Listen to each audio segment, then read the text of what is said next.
The number one dental hygiene school fear happened to me. Today, I want to share a very personal story with you about failure, perseverance, and ultimately success. This is the story of how I failed out of dental hygiene school. Took some time to regroup, came back stronger than ever, and ultimately became a dental hygienist.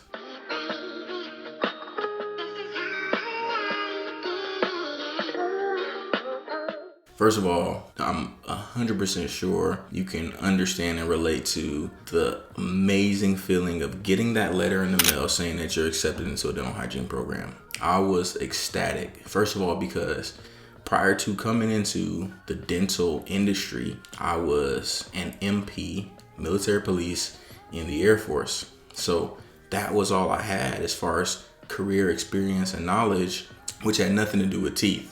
When I first started dental hygiene school, everything seemed perfect. Like after getting the acceptance letter, meeting my classmates, connecting with them, becoming voted as the class president, and then being voted to become a part of the president of the Student American Dental Hygiene Association, there was nothing that scared me more than failing out of school.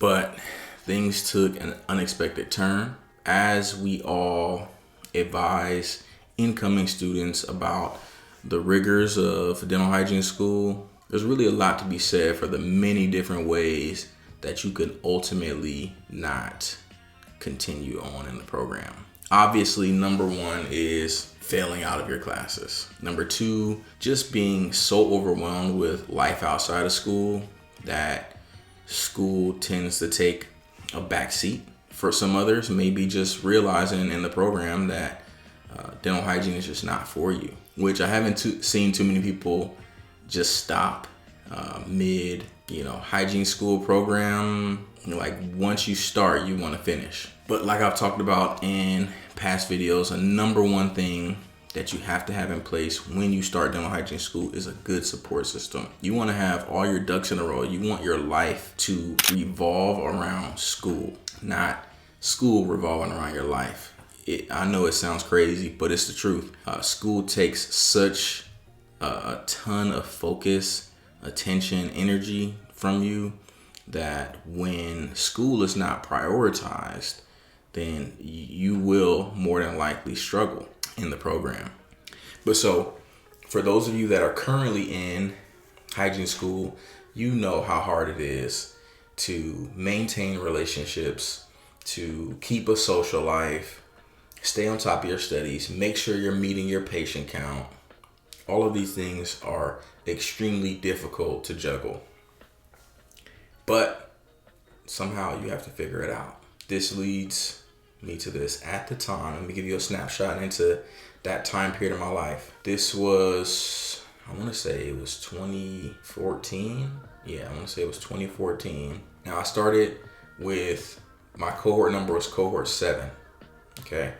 That was who I started with. At that time, married with 2 kids, boy and a girl. I was working part-time at a spa. I was collecting my VA disability and my post 9/11 GI Bill. So at the time, I was dealing with a lot when it came to trying to juggle my life.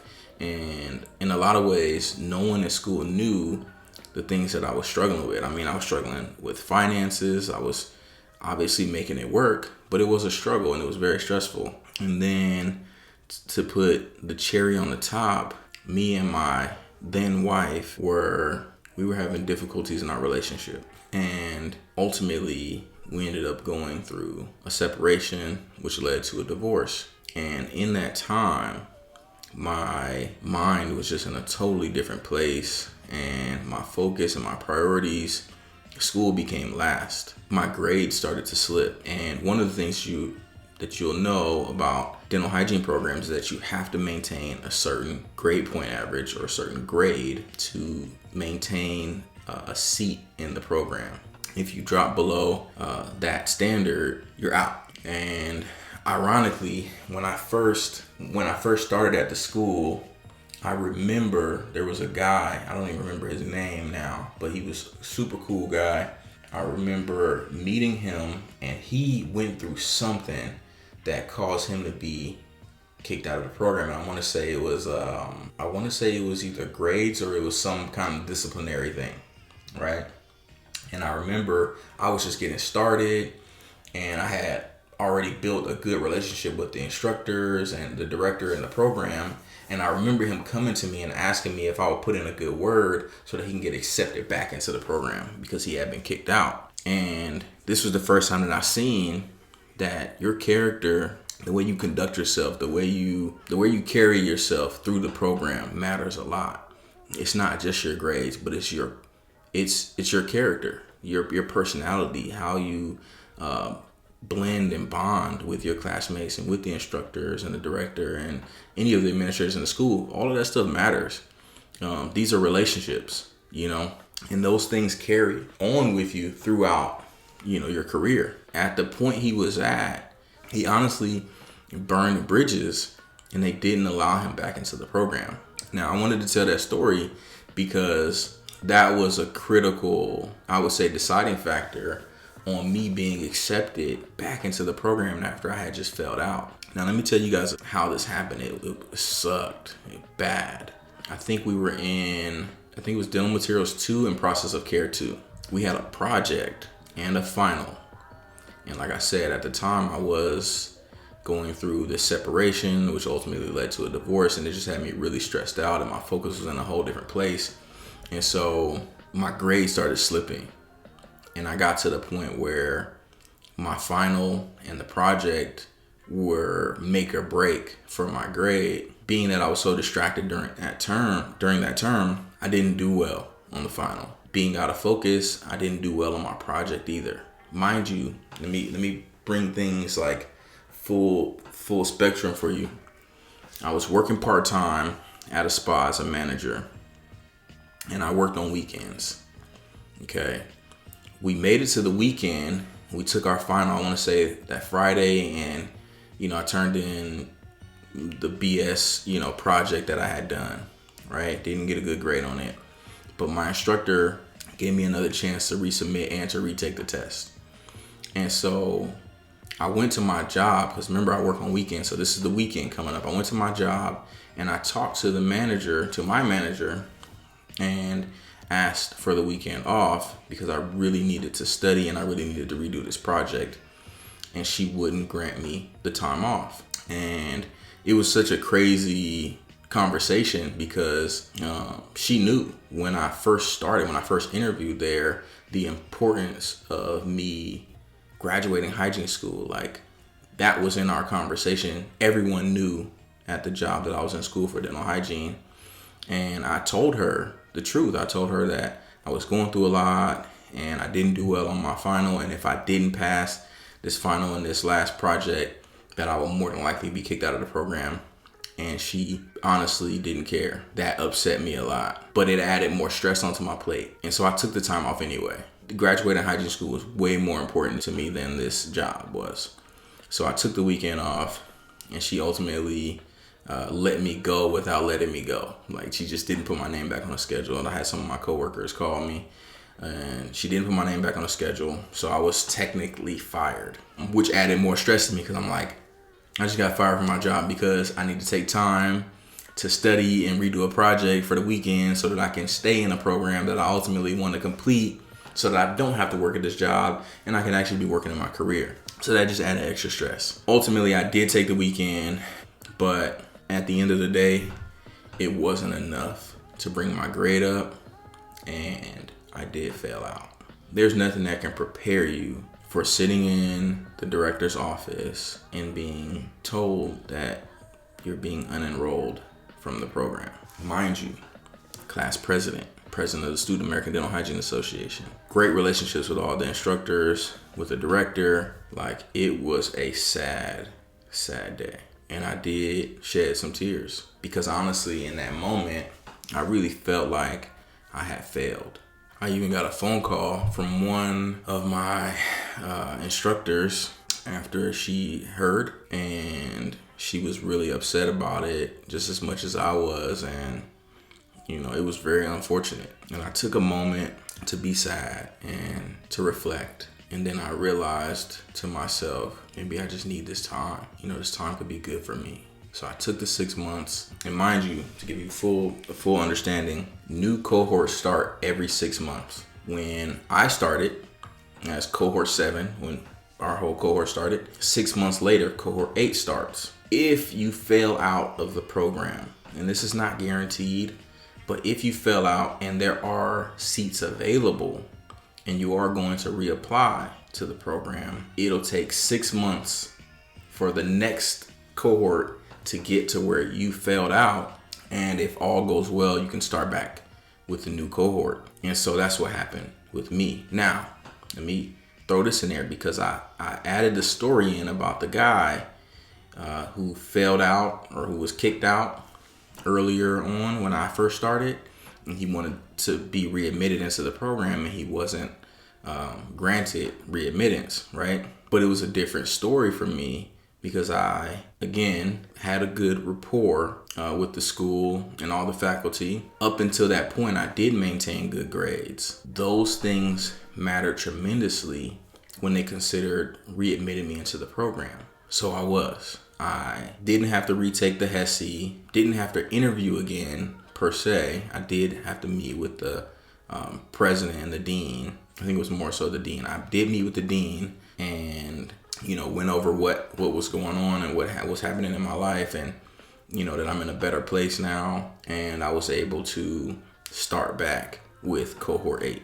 And the cool thing was, since I was already at the school, as a part of cohort 7, and knew, a lot of the other classes and things, they welcomed me with open arms, and they became, my new cohort. And it sucked because I had to watch my original cohort graduate, but it wasn't as bad. It was a little bittersweet. Like, it sucked because obviously in my mind I was like, man, this is supposed to be me. I was supposed to be graduating with them. But I was still happy to see them graduating, to be there, and still be essentially a part of the program. Now, I don't want to make this video too long, so you guys let me know if you want to hear more about what I did in those 6 months while I was out. That 6-month time period really did help me. I was able to recenter and refocus myself. I came back with just more clarity on what was needed from me as far as like where my energy needs to be focused, and how I was going to basically maintaining my finances and keeping control of spending time with family and friends and being social. And I was able to balance things a lot better after having that time off. But I'm going to tell you one key thing, and this is a mindset that I had going into dental hygiene school. When I started the program, I knew that dental hygiene school was going to be difficult. This is going to be difficult, but no matter what, I'm not going to give up. I'm going to see it through. Even if I fail, I had this thought because honestly, I had doubts. I was afraid.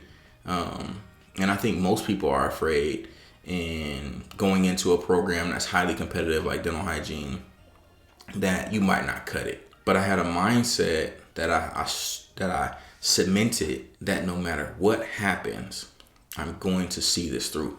If I fail, I'm not going to divert and say, oh, that's not for me. Like, it is for me because I want it, and I'm not going to give up. If I have to resubmit, reapply, like, I already had it in my mind. So when it happened, it still hurt because it wasn't what I wanted. Ultimately, I didn't want to fail out, obviously. More than anything, I didn't want to give up, and I didn't. So I did come back in 6 months. But I think that mindset is really critical because there's tons of people that I seen through my time at the school who failed out and they just dropped it all together. And I spoke to a few of them and they still wanted to be hygienists, but they just didn't have enough perseverance, I would say, to say like, this is a setback, but I can still do it. And sometimes people just have a different path, and that's okay. But for me, I chose this, and when I chose it, I decided in the moment that I chose it that I was going to see it through. And so failing and quitting was not an option. And it shouldn't be an option for you if this is something that you really want. There were a few things that I really had to focus on when I came back, and that was my study habits, working on my stress management, essentially my overall approach to the program. And so obviously, spoiler alert, well, not really a spoiler. I'm sure if you guys follow me, you already know I'm a hygienist, but I did graduate with cohort 8. And not only did I graduate with them, but when I came back, I felt like I was thriving at a whole different level. My relationships with my hygiene sisters were amazing. But then beyond that, not only did I end up graduating, passing my boards, both clinical and national, first time around, and excelling and succeeding at a level that I didn't expect. I've since become a speaker, worked with multiple companies, and been sponsored by multiple companies that I would have never dreamed I would work with. I'm an entrepreneur, and I've opened multiple businesses in the space, and I've been able to just be creative and have fun. And honestly, a lot of that is attributed to the fact that I persevered at that time when I was in hygiene school. Me becoming a hygienist is what led to all these opportunities. And if I had given up at that time, who knows what would have happened? Maybe the future still would have been good, but it would have looked different, And to be honest, I'm very happy with the way things turned out. Looking back, failing out of school was one of the hardest experiences in my life, but also one of the most valuable. It really showed me the level of resilience that I had. It taught me the importance of self-care and really how to bounce back from setbacks. So to anyone out there facing similar challenges, just understand that failure is not the end. It's an opportunity to learn, grow, and come back stronger. Don't be afraid to step back if you need to. Sometimes that's exactly what you need to move forward. Thanks for listening to my story. If you guys have had similar experiences or enjoyed this story, let's talk in the comments.